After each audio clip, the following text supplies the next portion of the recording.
नमस्कार, मी श्रवणदत्त S, police अधीक्षक नंदुरबार।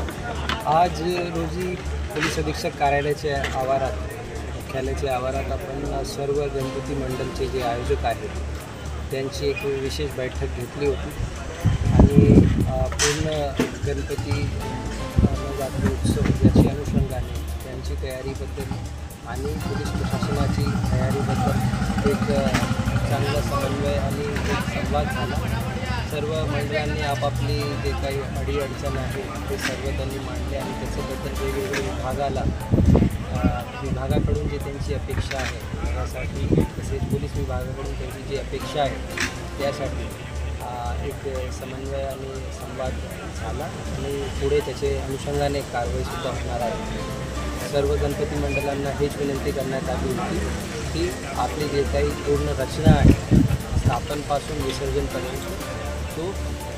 साजरा करताना काय काय गोष्टीवर लक्ष दिलं पाहिजे जेणेकरून एखादी अनुचित घटना घडता कामा नये आणि आपला जे सण आहे ते साजरा कशा पद्धतीने आपण उत्कृष्टपणे करू शकतो आणि एक चांगला उदाहरण सेट करू शकतो याचे अनुषंगाने एक आज बैठक झाली होती, प्राथमिक बैठक होती आणि जिल्हास्तरीयवरचे सर्व मंडळाचे आयोजक यामध्ये